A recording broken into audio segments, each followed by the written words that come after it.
Buenos días, hoy en la asesoría virtual vamos a repasar los temas del segundo parcial y me gustaría comenzar con la tabla periódica. La tabla periódica es una forma de organizar los elementos de la naturaleza de forma que se distribuyan de acuerdo a sus características. Para ello vamos a repasar primero los grupos. Los grupos son las columnas verticales, existen 18. Los elementos de estos grupos comparten el mismo número de electrones en su capa de valencia. Asimismo, estos elementos tienen propiedades muy parecidas.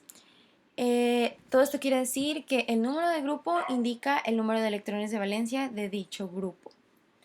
Los grupos se clasifican de acuerdo a elementos representativos, que son tanto metales como no metales, son los que están en color verde. También están los elementos de transición. Los elementos de transición son los rojos, todos son metales. Los elementos de transición interna también son metales, todos son los color azul. Y los gases nobles. Los gases nobles son los de la última columna que tiene la tabla periódica. Estos elementos no reaccionan con otros elementos, dado que en su capa de valencia tienen 8 electrones, lo que significa que completan la regla del octeto. Entonces ya no necesitan conseguir más electrones, tienen sus 8 y ya no necesitan más. Asimismo, los grupos también se nombran. Por ejemplo, estos son los alcalinos, alcalinotérreos. Estos son los calcógenos, estos son los halógenos y estos son los gases nobles. Si se dieron cuenta, estos tres no los nombré. Esto se debe a que no tienen un nombre como tal, sino que se les llama familia del boro, familia del carbono, y así sucesivamente se le nombra familia del y el elemento que es cabeza de grupo. En este caso es el boro, por ejemplo, familia del boro, familia del carbono, etc. Por otro lado, los períodos son las filas horizontales. Son estas.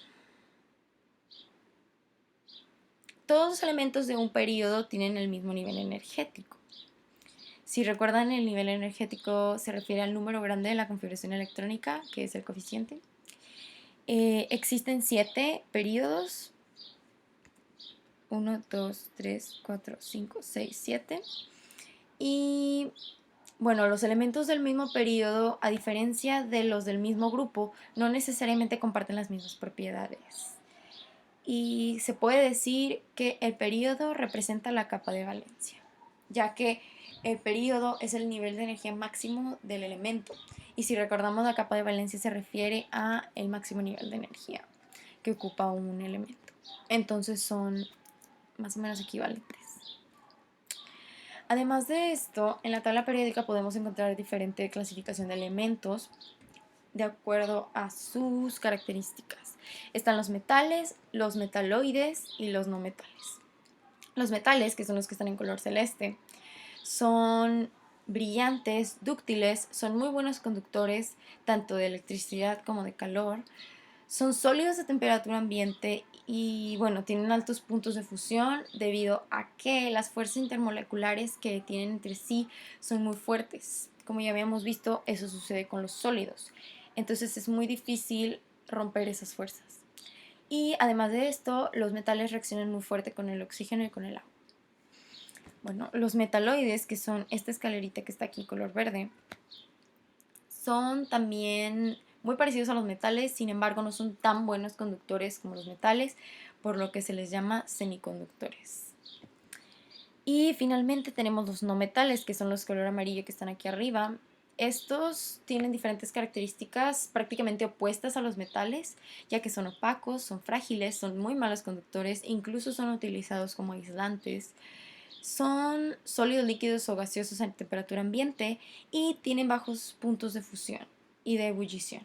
Esto se debe a que las fuerzas intermoleculares que hay entre ellas son muy débiles. Entonces es fácil que se rompan estas fuerzas y se cambie de estado. La configuración electrónica terminal, si recordamos, es el último punto de la configuración electrónica. La configuración electrónica terminal, por suerte y por ventaja, se puede determinar de acuerdo a la posición que ocupa un elemento en la tabla periódica. Esto quiere decir que nos podemos ahorrar, si solamente queremos la configuración electrónica terminal, nos podemos ahorrar toda la regla de la diagonal y toda la configuración electrónica completa y solamente mirar el lugar que ocupa el elemento que estamos buscando en la tabla. Esto es muy fácil de determinar y se los voy a mostrar con esta imagen. En esta imagen tenemos la distribución de los diferentes niveles de energía y sus subniveles. Por ejemplo, tenemos el bromo, que su número atómico es el 35. Si queremos la configuración electrónica terminal, podríamos hacer todo esto. Sin embargo, si no queremos hacerlo, podemos no hacerlo y podemos determinarlo de acuerdo a el lugar que ocupa en esta tabla.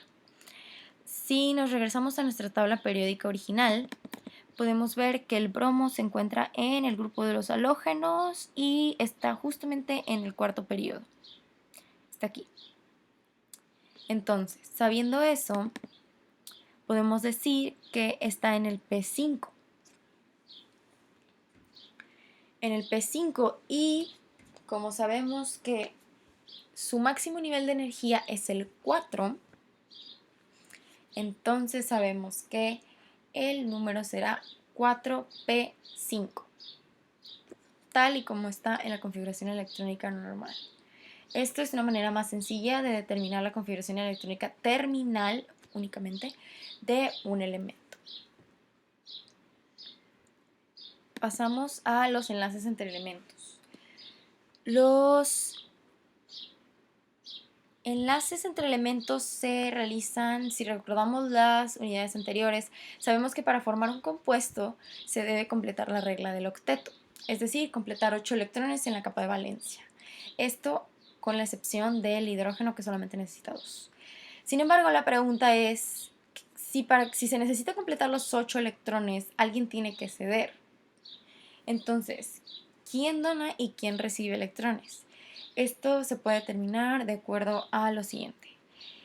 Es de ley que los que tienden a donar son aquellos que tienen de 1 a 3 electrones de valencia, mientras que los que tienen 5, 6 o 7 aproximadamente tienden a recibirlos. Esto tiene una lógica muy sencilla por detrás y se los voy a explicar rápidamente a través del uso de este ejemplo. Tenemos el litio y tenemos el flúor. El litio, como sabemos, tiene un electrón de valencia, mientras que el flúor tiene 7, como se puede ver aquí. Si el litio tiene solamente uno, el litio es un metal, el flúor es un no metal. Si el litio tiene uno, lo más fácil es que en lugar de él tener que recibir 7, que él solamente dé el suyo, ya que, bueno, es más fácil que, o sea, ¿quién te va a dar tantos electrones? El litio necesita 7, ¿de dónde va a sacar tantos? Es prácticamente imposible que otro elemento le done 7 electrones. Es más fácil que él done su único electrón al flúor, que ya tiene 7, prácticamente lo tiene completo, solamente le falta uno. Entonces es más fácil que el litio done su electrón y así completen su regla del octeto. Y bueno, también aquí es importante que nos fijemos en que el litio es un metal, como ya mencioné, y el flúor es un no metal. Si nos ponemos a pensar, esto es muy recurrente también en el cloruro de sodio y en otros elementos que son metales y no metales juntos.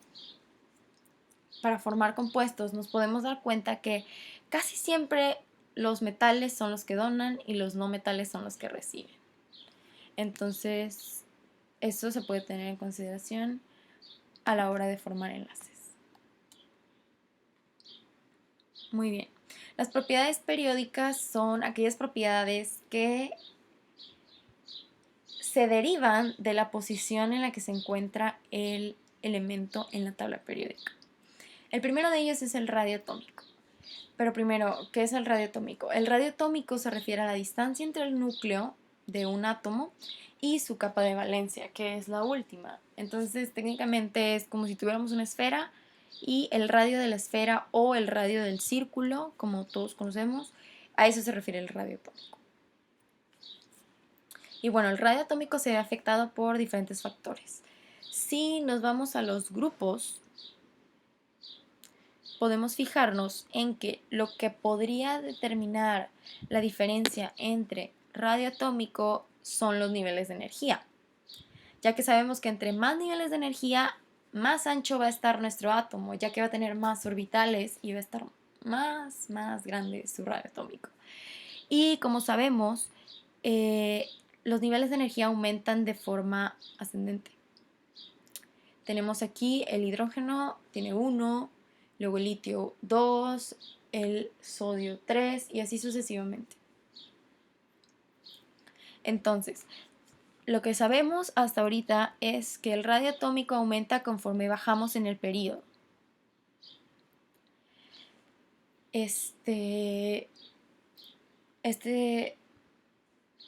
periodo va así.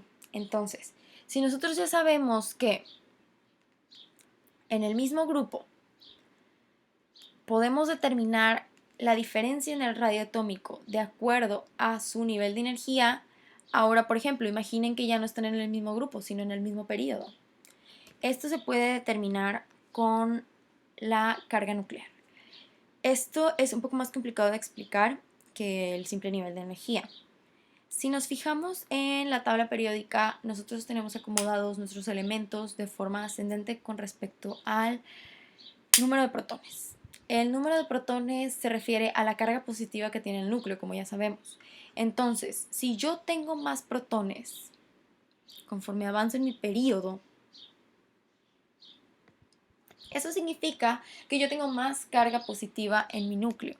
Entonces, como ya sabemos que las cargas opuestas se atraen, si yo tengo más carga positiva, entonces más carga negativa se va a acercar a mí. Esto quiere decir que conforme avanzamos en el periodo, nuestro radio atómico disminuye. Esto se debe a que si yo tengo más protones, entonces yo acerco más mis electrones hacia mi núcleo, haciendo más pequeño el espacio que tengo entre mi núcleo y mi capa de valencia. Entonces, si nosotros nos referimos a cómo va aumentando el radio atómico va aumentando en el periodo de derecha a izquierda y en el grupo de arriba hacia abajo. Esto porque, bueno, de aquí a acá vamos aumentando los niveles de energía. Entre más niveles de energía, mayor radio atómico.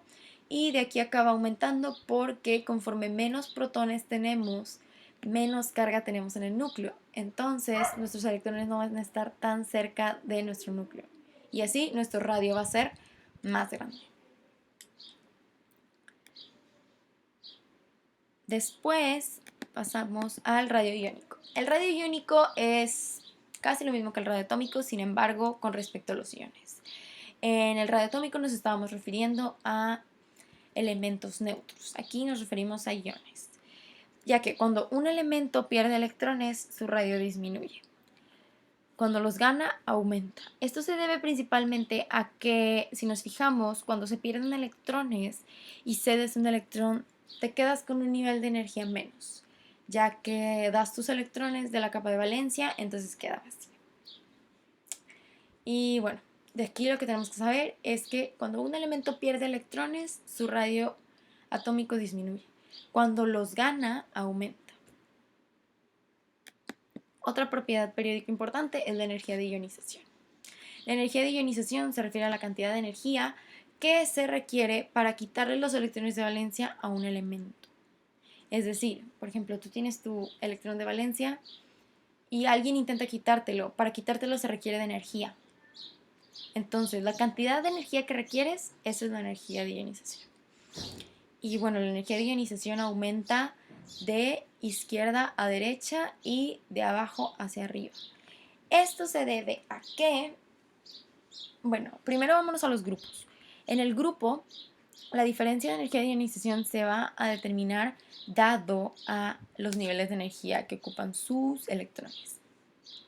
Esto debido a que si tú tienes menos niveles de energía, como ya mencioné, vas a tener mucho más cerca tus electrones de valencia, ya que tu capa de valencia va a estar en el nivel de energía 1 o 2, mientras que si estás más abajo va a estar en tu nivel de energía 7 y van a estar demasiado lejos. Entonces la fuerza de atracción entre tus protones y tus electrones, que son cargas opuestas, va a ser mucho menor. Tus protones no van a arrastrar tanto a tus electrones, no los van a estar agarrando tan bien, entonces alguien más va a llegar y te los va a quitar muchísimo más rápido a que si tú tienes tus electrones de valencia muy cerca de ti, ya que solamente los tienes en el nivel de energía 2 o incluso en el 1. Por otro lado, aumenta conforme avanzas en el periodo debido a que como es exactamente lo mismo que el radio atómico. Entre más protones tengas, tú más arrastras a tus electrones hacia adentro, hacia tu núcleo. Entonces, si tú tienes más protones, tú tienes más capacidad de jalar tus electrones porque tienes mucha carga positiva, entonces vas a jalar muchísimo más fuerte tus electrones a que si tienes menos protones. Entonces, si los jalas más fuerte con tu carga positiva, es más difícil que alguien llegue y te los quite.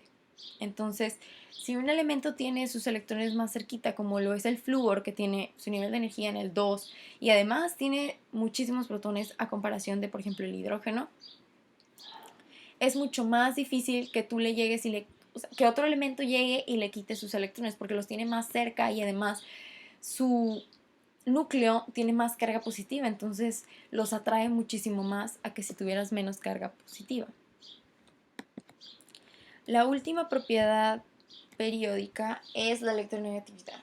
La electronegatividad se refiere a la capacidad de un elemento de atraer a sus electrones y se ve principalmente afectada también por los niveles de energía y por la carga nuclear, que se refiere a los protones en el núcleo.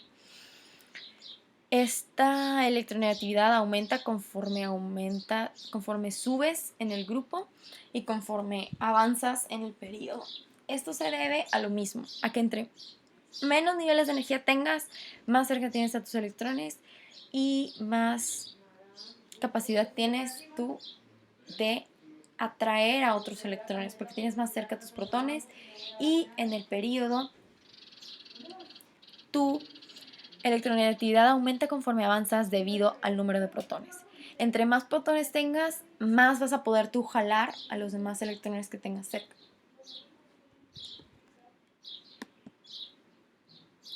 De acuerdo, pasamos a los enlaces. Bueno, como ya dijimos, para completar los 8 electrones, que es la regla del octeto, los elementos se unen. En estas uniones, algunos de los elementos ganan, pierden o comparten sus electrones de valencia, como ya mencionamos. Y bueno, al hacer esto se forman los llamados compuestos. Bueno, como ya mencionamos anteriormente, los metales tienden a donar los electrones, mientras que los no metales tienden a recibirlos. Cuando se forma un compuesto, es muy común representarlo a través de las estructuras de Lewis. Como ya realizaron en su tarea, las estructuras de Lewis se realizan así. El cloro y el cloro es una molécula diatómica. Comparten un electrón con el fin de tener uno más. Tienen 7, necesitan 8.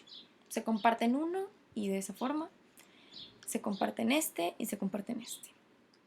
Entonces, de esa forma logran tener su octeto. Tienen 1, 2, 3, 4, 5, 6, 7, 8. Ya tiene 8, ya tiene 8. Igual el bromo, igual el oxígeno, igual el nitrógeno. Esta es la estructura de Lewis. Cuando tú pones los puntitos alrededor del símbolo del elemento.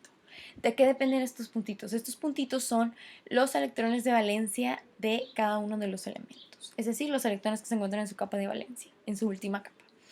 Estos electrones de valencia son los que se van a compartir, o se van a ceder, o se van a donar, o se van a recibir, o lo que sea.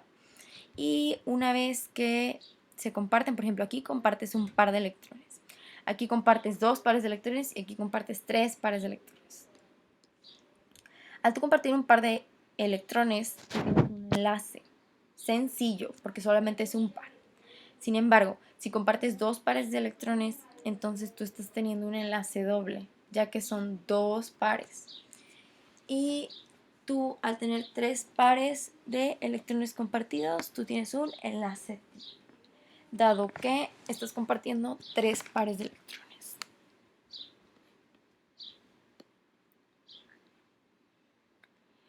Así como también se clasifican los elementos y se clasifica en la tabla periódica, los enlaces también tienen una clasificación. Los diferentes tipos de enlace son el iónico. Es importante saber que los tipos de enlace dependen de la diferencia de las electronegatividades entre los elementos que componen al compuesto. Y bueno, el iónico. El iónico es la unión entre un metal y un no metal. Siempre es así. Para que un enlace sea iónico, la diferencia de electronegatividades entre sus elementos debe ser mayor a 1.7. Existe una tabla periódica para las electronegatividades en la que describe específicamente el número correspondiente a la electronegatividad de cada elemento. Esa la pueden revisar en el caso de que quieran conocer la electronegatividad y sacar la diferencia entre los elementos para saber si se trata de un enlace iónico o no. Pero bueno, el enlace iónico es la transferencia de electrones de un átomo a otro. En este enlace, uno de los elementos cede un electrón o más y el otro lo recibe. En este enlace se mantiene unido por fuerzas electrostáticas, las cuales son muy fuertes, se dan entre anión y catión. Y bueno, los compuestos que tienen este enlace cuentan con propiedades como que son sólidos a temperatura ambiente, tienen puntos de fusión elevados, porque como ya dijimos, tienen fuerzas electrostáticas que son muy fuertes, son buenos conductores en solución. Eso se debe a que en solución estos compuestos se disocian. Esto quiere decir que sus iones se separan. Se separa el anión del catión en solución y bueno, esto es a lo que se llama como electrolitos. Este es un enlace iónico, así se representa en la estructura de Lewis. Se ponen los dos elementos con su símbolo y sus diferentes electrones de valencia. En este caso el cloro tiene 7 electrones de valencia, mientras que el potasio tiene 1 nada más. Entonces, ¿qué es más fácil? Que el potasio le dé su electrón al cloro. Entonces se lo está dando y ya cada uno tiene sus 8 electrones. Regla del octeto. Por otro lado, tenemos el enlace covalente. El enlace covalente tiene una diferencia de electronegatividades menor a 1.7, como dice aquí. Este enlace se forma con dos no metales, por eso las electronegatividades son tan pequeñas entre sí, tan iguales. Y bueno, estos enlaces, los compuestos que tienen estos enlaces tienden a ser gases, sólidos, líquidos y bueno, tienen un bajo punto de ebullición y bueno, esto se debe a que sus fuerzas intermoleculares no son tan fuertes entre sí. Y bueno, existen dos clasificaciones de enlaces covalentes. Existe el enlace covalente polar y el enlace covalente no polar. El enlace covalente polar ocurre cuando la diferencia de electronegatividades entre los elementos que conforman el compuesto es mayor que 0.4. En estos casos la molécula es desigual. A lo que me refiero con esto es que en esta molécula existe un polo parcialmente positivo y otro parcialmente negativo.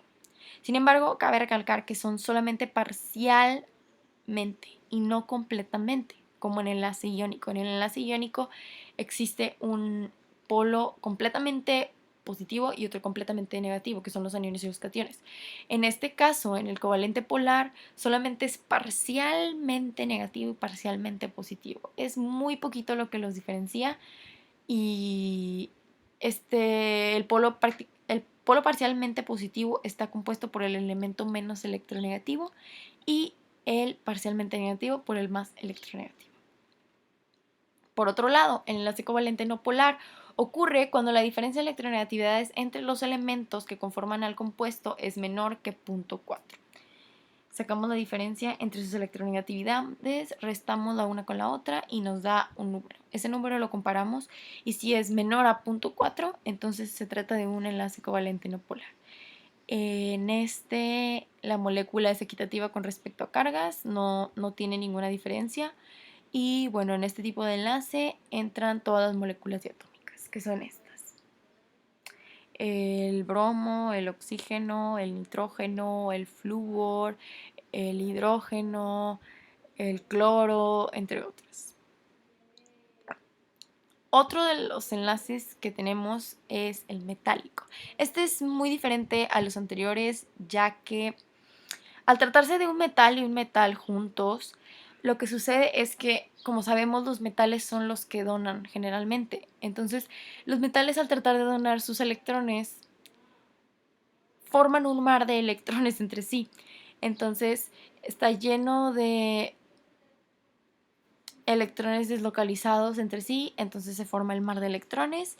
Y bueno, esto hace que sean excelentes conductores, porque el mar de electrones, si recuerdan, los electrones son conductores, entonces pasan a través de los electrones todas las cargas.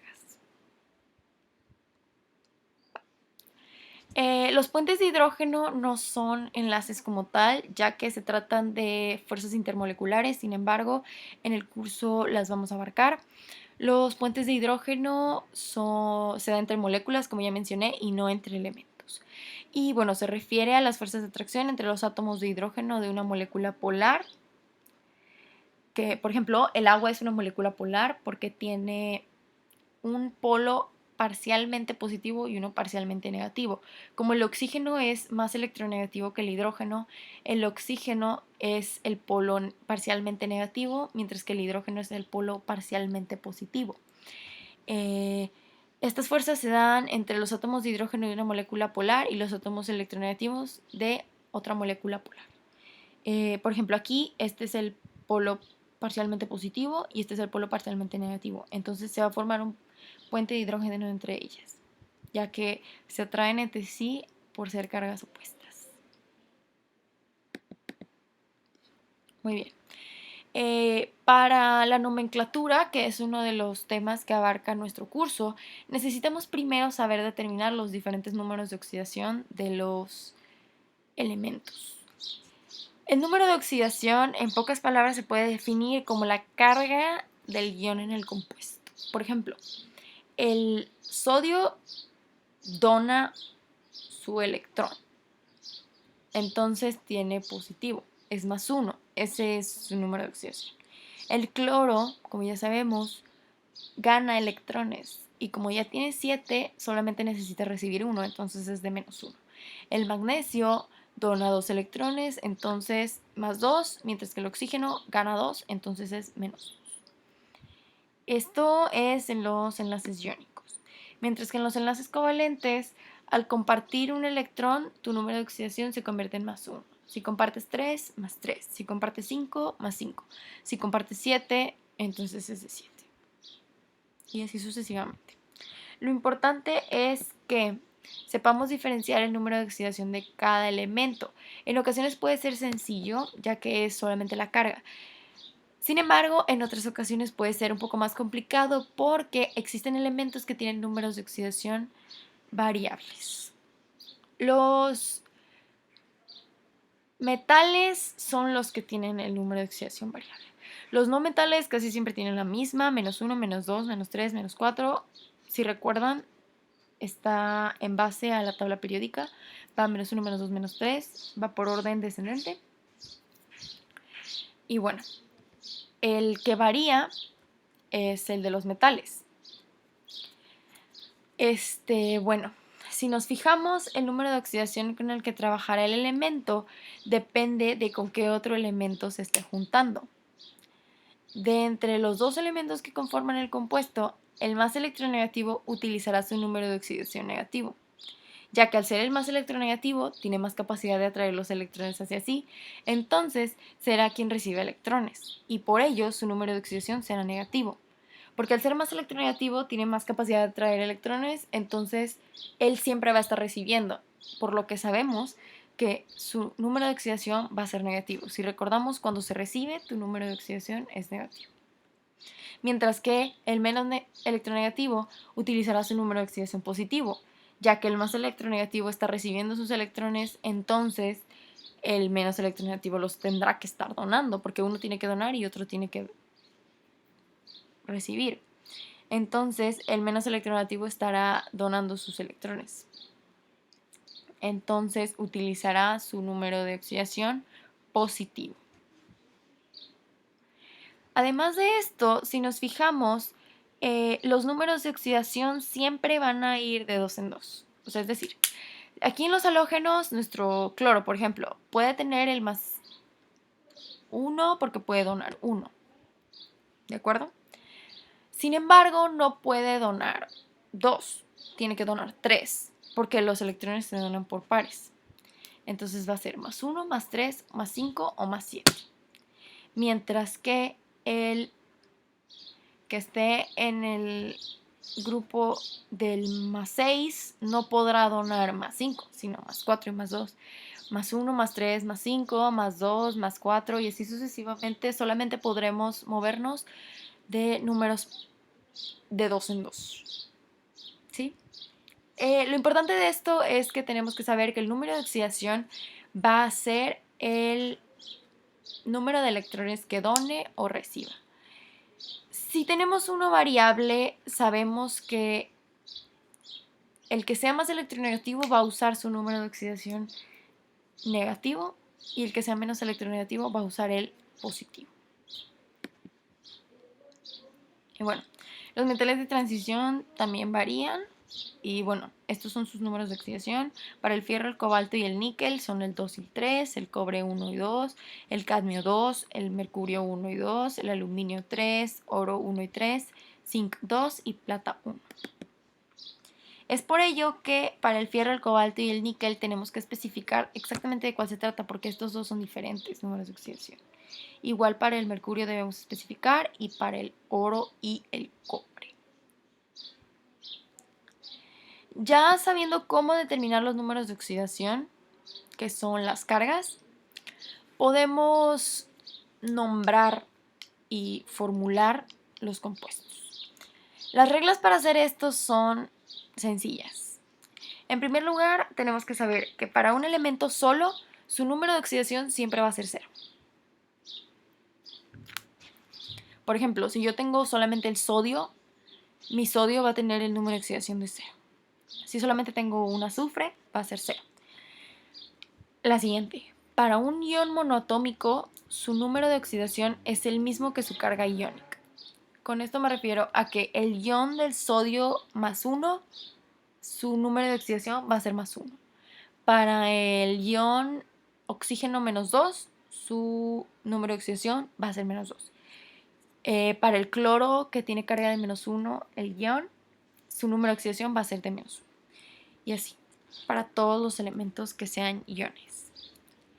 Luego, para los halógenos en compuestos binarios, que son los compuestos que tienen solamente 2 elementos, como el cloruro de sodio, el fluoruro de sodio y así sucesivamente, su número de oxidación es de menos 1.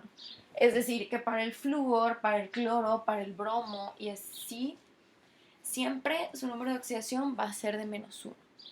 ¿Por qué? Esto se debe principalmente a que se trata de elementos muy electronegativos, entonces casi siempre van a ser quienes reciban.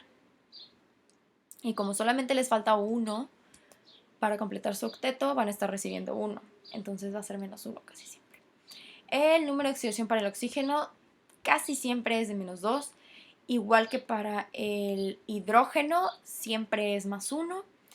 Y bueno, la última regla, y que es muy importante, es que la suma de los estados de oxidación de todos los elementos de un compuesto debe ser igual a 0 para un compuesto neutro. Esto quiere decir que los números de oxidación sumados siempre me van a dar 0 si estoy hablando de un compuesto neutro. Por ejemplo, yo tengo el cloruro de sodio y pues si sumamos el estado de oxidación del sodio y del cloro, claramente nos da 0, ya que el estado de oxidación del sodio es de más 1, mientras que el del cloro es de menos 1. 1 menos 1, 0. Así se debe cumplir para todos los compuestos. Sin embargo, existen iones poliatómicos. Si el ion poliatómico tiene una carga, por ejemplo, el nitrito que tiene carga de -1, los estados de oxidación de sus elementos la suma de los estados de oxidación de sus elementos tienen que ser iguales a la carga del ion poliatómico. En este caso, la del nitrógeno y el oxígeno juntos tienen que sumar -1, porque esa es la carga del ion poliatómico. En el caso del fosfito o el fosfato, el fósforo y el oxígeno, sus estados de oxidación tienen que sumar -3. Aquí tienen los iones poliatómicos, por si les interesa, necesitan conocer las diferentes cargas de forma que puedan determinar los estados de oxidación de cada uno de los elementos de un compuesto. Para el amonio es de +1, para el hidróxido es de -1, para el hipoclorito de -1 y así sucesivamente. Muy bien. Como ya les dije, la suma de todos los estados de oxidación de un compuesto debe dar igual a 0 en el caso de que no tenga carga. Si tiene carga, entonces debe ser igual a la carga. En este caso, los ejemplos suman 0 porque se trata de un compuesto neutro. Aquí sabemos que ya mencionamos, si recuerdan, en una de las reglas es que el hidrógeno siempre tiene carga de +1 y el oxígeno siempre tiene carga de -2. Sabemos que el hidrógeno tiene carga de +1 y el oxígeno de -2. La que queremos conocer es la del azufre. Sabemos que tenemos 2 átomos de hidrógeno. Entonces, significa que tenemos una carga de +2, porque tenemos 2, ¿de acuerdo? Se multiplica el subíndice por el estado de oxidación, por la carga, y esto nos da el estado de oxidación. Mientras que el oxígeno tenemos 4, entonces 4 por 2, 8. Conserva el signo, -8. Tenemos -8 y 2. Este todavía no lo conocemos, suponiendo.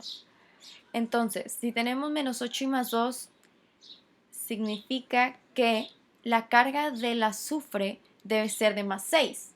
Porque -8 más 2 te da -6. ¿Qué número te falta para que te sume 0 todos los estados de oxidación? Pues te falta el +6. +6 menos 6, 0. Es igual en el caso de acá, porque tenemos el sodio, tenemos 2 sodios, entonces tenemos un estado de oxidación de +2. Tenemos el oxígeno, que sabemos que es de -2. 4 por 2, 8 menos 2, -2 por 4, -8. -8 más 2, -6. Más 6, 0. Y bueno, esta es la forma de calcular el número de oxidación. Y bueno, así como tenemos diferentes tipos de elementos, también tenemos diferentes tipos de compuestos. Estos compuestos se pueden definir conforme a su cantidad de átomos o de acuerdo al tipo de átomos que tiene. Si nos vamos por la cantidad de átomos que tiene, tenemos los binarios, que se refiere a los que tienen 2 elementos. En este caso, por ejemplo, el ácido clorhídrico tiene el hidrógeno y el cloro. Tenemos los ternarios, que, por ejemplo, el hipoclorito, que tiene ahí tres elementos. Si nos fijamos bien, tiene al hidrógeno, tiene el cloro y tiene el oxígeno. Y los poliatómicos son cuando tienen ya más de 3, como se ve ahí en el ejemplo. Sin embargo, lo que nos importa aquí es la clasificación según el tipo de los átomos que tiene. Esto se debe a que la nomenclatura se basa en esto, en el tipo de átomos que tiene. Según el tipo de átomos que tiene, tenemos diferentes tipos de compuestos. Tenemos primero el óxido, que el óxido tiene átomos de oxígeno y un metal o un no metal. Y tenemos las bases.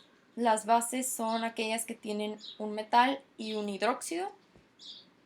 Tenemos las sales, que tienen un ion negativo y un ion positivo. Y tenemos los ácidos, que siempre tienen un hidrógeno y un no metal. Aquí, bueno, les voy a ejemplificar cada uno de los tipos de compuestos de forma que podamos nombrar cada uno. Sin embargo, primero me gustaría repasar las reglas de la nomenclatura de compuestos. En primer lugar, lo que debemos hacer es determinar los números de oxidación. Ya aprendimos cómo y lo podemos hacer de manera muy sencilla a través del uso de las diferentes reglas, que son que el hidrógeno siempre tiene D+1, el oxígeno siempre tiene -2 y así sucesivamente. Una vez determinados los números de oxidación, se acomoda el elemento menos electronegativo primero y luego el más electronegativo. Esto quiere decir que el elemento más electronegativo siempre va a ir a la derecha y el menos electronegativo a la izquierda. Y bueno, para hacer esto, al nombrarlo, siempre vamos a mencionar primero el elemento más electronegativo y después el menos electronegativo. Si nos fijamos aquí, el elemento más electronegativo aquí es el cloro, ya que se encuentra más a la derecha y pues tiene más atracción hacia sus electrones. Es más electronegativo. Entonces, nosotros vamos a colocar el cloro del lado derecho siempre, porque es el más electronegativo, y el sodio del lado izquierdo. Sabemos que vamos a tener que mencionar primero el cloro y luego el sodio. Cloro y sodio. Finalmente tenemos que de nuevo recordar que la suma de los números de oxidación de estos elementos es de 0. Los números de oxidación de estos elementos, como ya sabemos, es +1 para el sodio y -1 para el cloro. +1 menos 1 da igual a 0. Muy bien, esta regla se cumple. Y bueno, pasamos al siguiente. Si se trata de un ion poliatómico, la suma de los números de oxidación es igual a la carga de dicho ion. No es el caso. Si está el elemento solo, su número de oxidación es 0. Tampoco es el caso. Entonces ya tenemos algunas pistas para nombrar este compuesto. Sabemos que primero vamos a mencionar el cloro, después el sodio. Y que se acomodan. Primero el sodio porque es el menos electronegativo y después el cloro porque es el más electronegativo. Muy bien. Como les mencioné, me gustaría repasar cada uno de los tipos de compuestos debido a que según el tipo de compuesto se nombra al compuesto. Primero tenemos los óxidos metálicos. Los óxidos metálicos están compuestos por un metal y un oxígeno. Para nombrar a esto, primero para formular el compuesto, debemos colocar el más electronegativo a la derecha y el menos electronegativo a la izquierda. Se escriben los estados de oxidación para cada uno de los elementos. Aquí lo hicimos. El del sodio es de +1, el del oxígeno, si recordamos, es siempre -2. Y se cruzan para aparecer como subíndice. Es decir, se cruza el 1 para acá, el -2 para acá y quedan así. Los signos se omiten. Entonces ya tenemos nuestra fórmula. Muy bien. La segunda parte es nombrarlo. ¿Cómo se nombra? Bueno, todos los óxidos metálicos siguen esta fórmula de nomenclatura. Es óxido de y el metal que tú estás usando. En este caso el metal que estamos usando es el sodio. Entonces, óxido de sodio. Sin embargo, hay metales que tienen números de oxidación variables. Entonces, este se debe especificar. Por ejemplo, aquí tenemos un hierro y un oxígeno. Sabemos que el estado de oxidación del oxígeno siempre es -2, entonces podemos deducir que el del hierro es de 2 positivo, ya que necesitamos un número que sumado nos dé 0. -2 más qué número nos da 0. -2 más 2, 0. Entonces el estado de oxidación del hierro es de 2 positivo. Como vamos a nombrarlo, una vez que ya tenemos formulado, cruzamos los estados de oxidación. Como son idénticos, se tachan y nos queda solamente CeO. Y bueno, para nombrar a este compuesto es necesario especificar exactamente el número de oxidación del metal, ya que bien podría ser el hierro 3 y no el hierro 2. Sin embargo, en este caso específicamente se trata del hierro 2. Entonces es necesario especificar óxido de hierro 2. Tenemos los óxidos no metálicos. Los que acabamos de repasar son los óxidos metálicos. Tenemos los óxidos no metálicos. Los óxidos no metálicos, a diferencia de los metálicos, están formados por un no metal y un oxígeno. Esto hace que su nomenclatura sea un tanto diferente. La fórmula para la nomenclatura de estos es el prefijo que indica el número de átomos de oxígeno más el óxido de más prefijo que indica el número de átomos del no metal más nombre del no metal. Me voy a detener un poquito aquí para explicar exactamente a qué me refiero con esta fórmula. Nosotros para formular se hace exactamente lo mismo que en el anterior y que se hacen todos.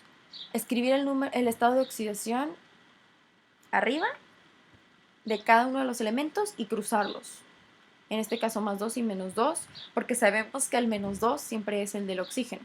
Entonces necesitamos uno que nos dé 0, ponemos el más 2, los cruzamos, nos queda C2O2. Sabemos que cuando son exactamente iguales se pueden tachar, entonces simplificamos y nos queda 1, el 1 no se debe poner, entonces nos queda CO, que es nuestra fórmula.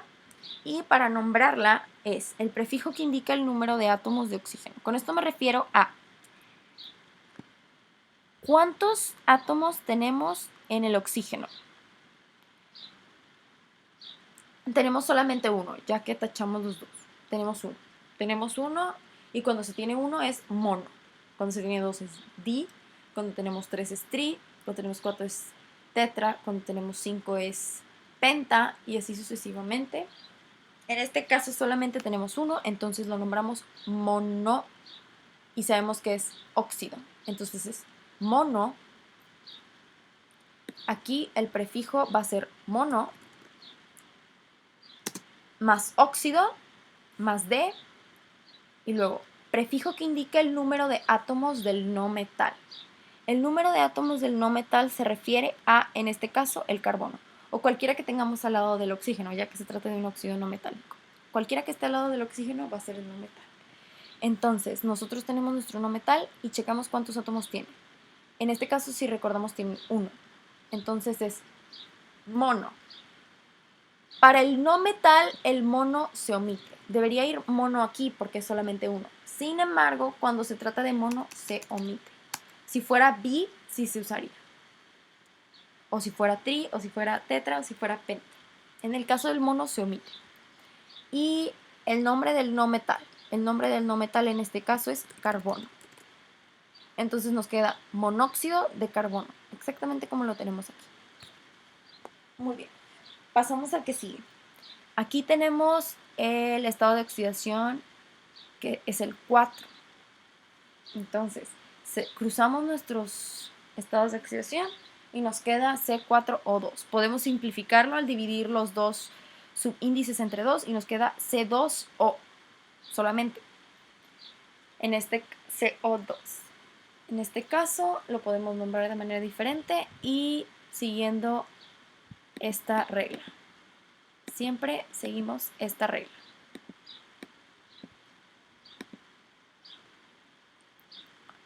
Después pasamos a las bases. Para las bases es exactamente lo mismo. Se coloca el más electronegativo a la derecha y el menos electronegativo a la izquierda. Se escriben los estados de oxidación para cada uno de los elementos y se cruzan para aparecer como subíndices. En este caso tenemos el hidróxido y el sodio. El hidróxido siempre va a ser el más electronegativo, siempre. Siempre va a colocarse en la derecha. Eso es una regla y es importante que lo memoricen. Y bueno, el estado de oxidación del hidróxido también siempre va a ser de -1. Entonces sabemos que es de -1. El del sodio es de +1. Suman 0. Excelente.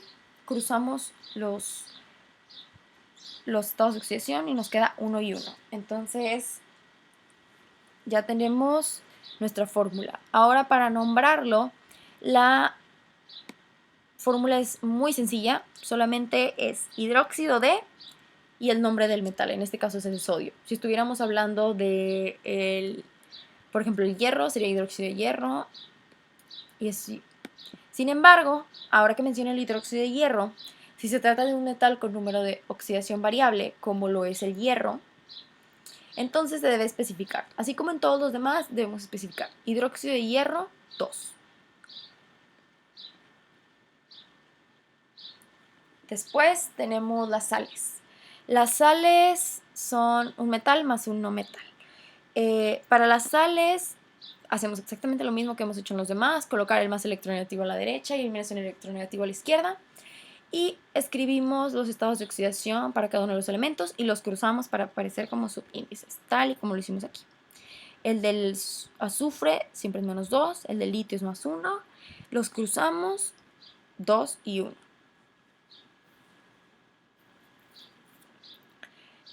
Quiero tomar este espacio para recordarles, si es que no lo había puntualizado tan específico, que el estado de oxidación casi siempre va a ser la carga del elemento que tendría de acuerdo a su posición en la tabla periódica. Déjenme me regreso un momento. La tabla periódica, las cargas, esto creo que ya lo saben, pero me gustaría reforzarlo. Las cargas son de +1, todos estos elementos tienen carga de +1, todos estos tienen carga de +2, todos estos tienen carga de -1, todos estos tienen carga de -2, todos estos tienen carga de -3, estos tienen de +-4 y estos de +3. Entonces, casi siempre, por ejemplo, el litio está aquí, va a ser de +1. El cloro está aquí, va a ser -2. El azufre está aquí, va a ser -2. Entonces, me gustaría que siempre pusieran mucha atención en eso, porque, por ejemplo, la regla es que el oxígeno siempre tiene estado de oxidación de -2. Eso se debe a que su carga aquí es de -2. El azufre es de -2 y así sucesivamente. Entonces, si nos vamos a donde estábamos, que es con las sales, el litio es de +1 y el azufre es de -2. Eso es casi siempre por ley, que van a ser sus cargas. Cuando no, es cuando empiezan a cambiar y tenemos que checar bien el del oxígeno. No siempre se cumple la regla de que es de -2 y +2, y así sucesivamente, pero casi siempre se cumple.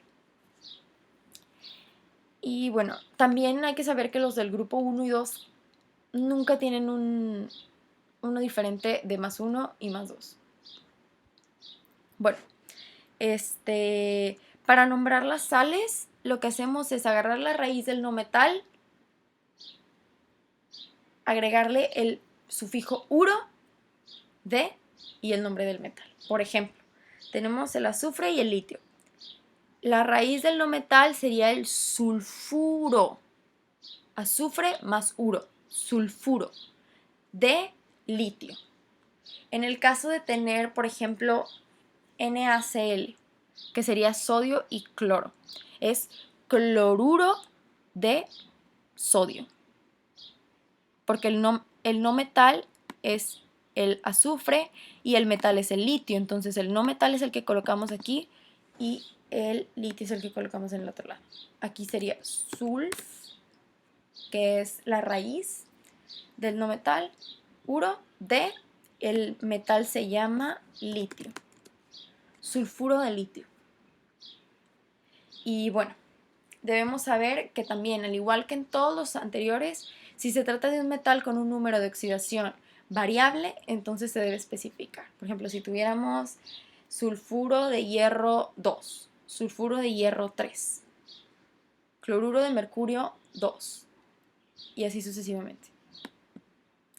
Finalmente tenemos las oxisales. Las oxisales es cuando tenemos un metal con un ion poliatómico.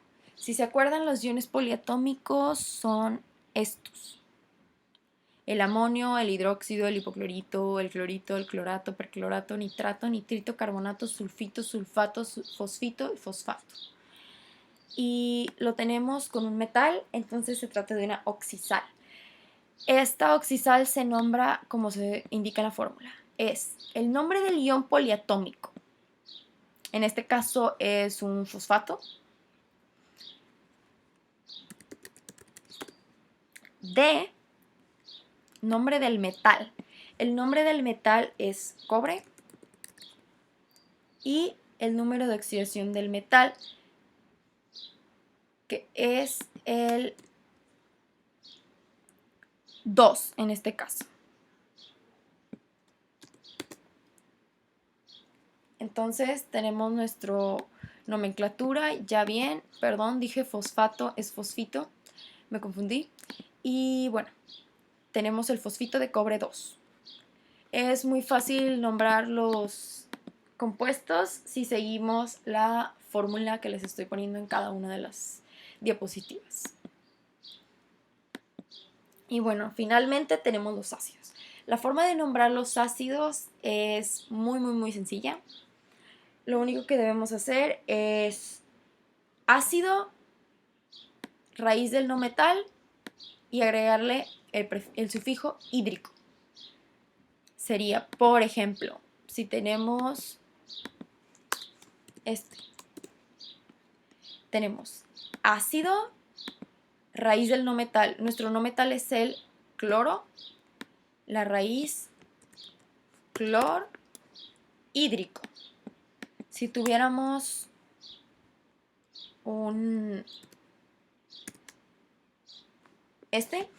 sería ácido flúor hídrico. Si tuviéramos cualquier otro, solamente lo nombramos de acuerdo a su no metal y le agregamos el hídrico.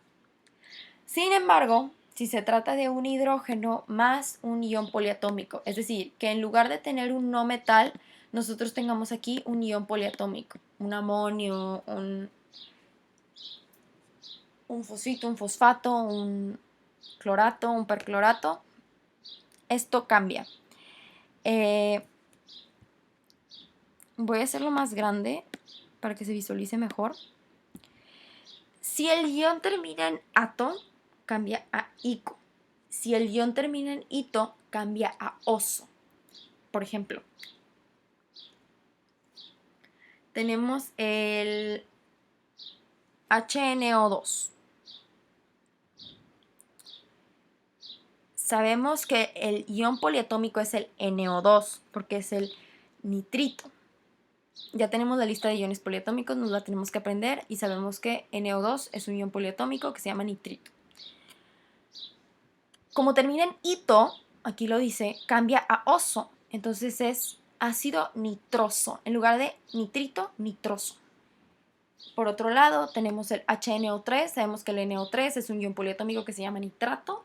Como termina en ato, cambia a ico, entonces es ácido nítrico, en vez de nitrato, nítrico. Y así es como se llama.